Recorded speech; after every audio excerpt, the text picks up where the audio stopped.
Okay, this is Chris Johnson for Johnson & Johnson Renovating and Remodeling. We are standing in the new kitchen and living area of Corey and Cynthia here in Greenwood.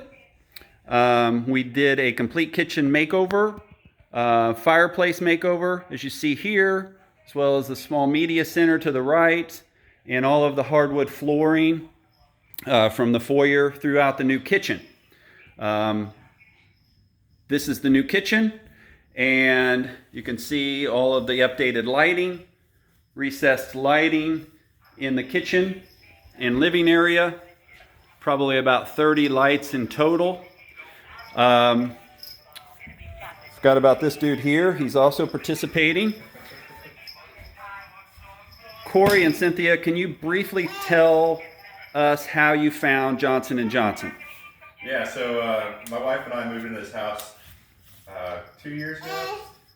As part of that, we knew the entire time that we would have to go through a remodeling project for the kitchen. It was very outdated, old appliances were old, and we just generally didn't like the layout configuration. So we started searching, talked to between 8 and 9 different contractors, builders, folks that we knew, family, friends, and then ended up finding Chris on Facebook. So liked his pictures, liked what we saw there. Didn't know anybody that knew him, but wanted to give it a shot. Invited him over to talk through what his ideas were. At that point, we didn't know what we wanted, so it was really good. And my wife and I really enjoyed the conversation. There was no pressure. It was a very informal, get to know you type of scenario. We never really even got into the design until about 30 minutes into our first conversation. So really like that approach. Chris is down to earth, and really enjoyed just generally not feeling pressured like we had to make a decision. But we were looking, like I said, for over a year for someone to work with.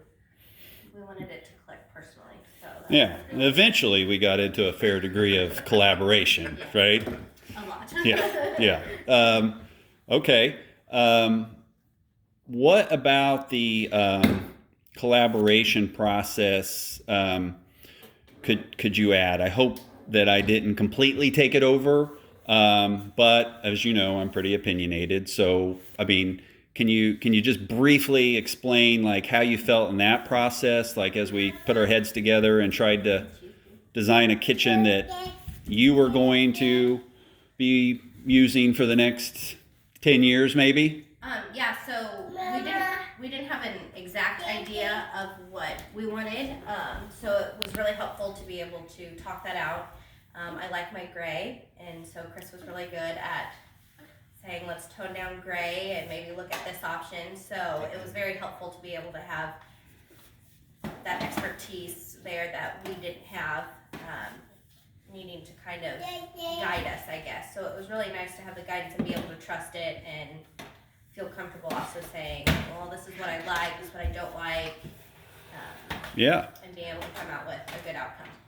Okay. Were there times during the process that maybe you felt like you really weren't completely sure what the end result would be like? The cabinet color. Yeah. We went through a lot of samples of that, and I don't think that I ever was able to grasp it. I guess each thing built. So what I realized is that when the paint would come in for the cabinets or a sample or something, and then the cabinets were installed, then the countertops, then the backsplash, the paint, each thing related to me was like a stepping stone to the end product. So until the very, very end, I don't think that I really had a grasp on what it was going to look like. Okay. Fair enough. Can you just briefly comment on the degree of detail that I went through in laying out the lighting of the kitchen?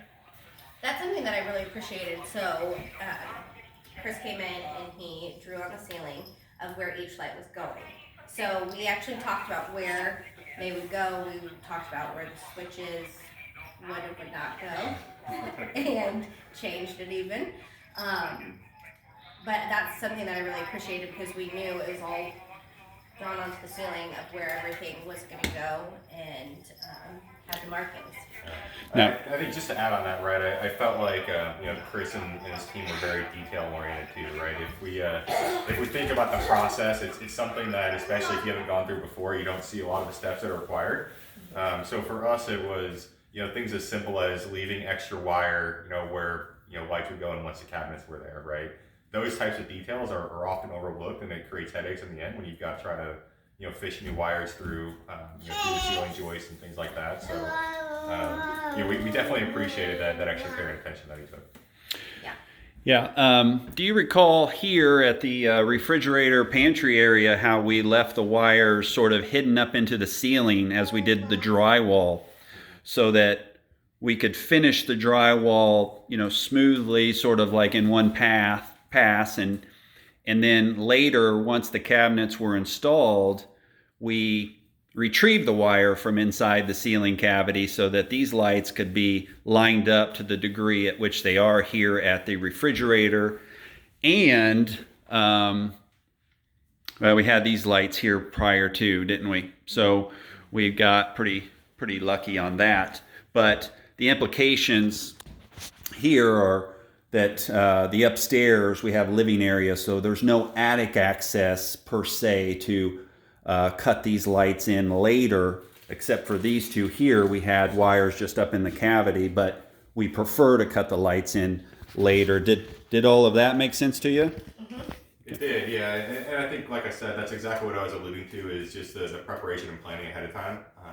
It was also helped us get the project done quicker, right? Because you're not going in at the end, cutting bigger holes, trying to move things around after the fact. Okay, I appreciate that, and I really appreciate your guys' time and your business that you granted to us in 2019. Would you recommend Johnson & Johnson to friends or family members? Yes. Yep. We already have Absolutely. a family member in line, so. Okay. Is there anything that you would caution them when dealing with Johnson & Johnson? Or what kind of disclaimers might you offer now that I have you on camera? Yeah. On the spot. No, I think for us it was again, this is the first time either one of us had gone through a remodel, so I think Yeah. it was a lot of learning. I tend to be very project management focused, which Chris is admittedly doesn't enjoy a lot of the administrative stuff. Okay, cut. But in general, right? I think the one thing I really appreciated about him is he's very transparent. That he knows exactly what's going on. He's on top of things, and he's very forthcoming with everything, which is nice. So. And you're able to openly talk to him and feel comfortable with knowing that if you have an idea or question about anything in the process, that you can come to him and you're going to get a straight answer. So regardless of the resistance of management that you so clearly illustrated, Corey, how would you describe the responsiveness of Johnson & Johnson? Not only Chris, but his team, UC and... Oh, we love the team. That's something, like, even my mom, when she was here throughout the project, she's like, I would request everyone who stepped foot in this house. And that's something that I really appreciate, because having a young one and being here, I wanted to feel comfortable, and everyone was just amazing. Like, I felt like they became family. I mean, even Charlie was saying people's names and knew that they were here, and it was a part of it. So, Do you remember, I know it's been a few months, do you remember any of the guys' names? UC, Filiberto, Sean, Cody, yes, we love Cody, Larry, and the electrician, Smith. Austin, okay. Okay, great. Well, thank you guys so much. I really appreciate you taking the time. Thank you. Say bye. Say bye. Hey, you. Say bye, Chris.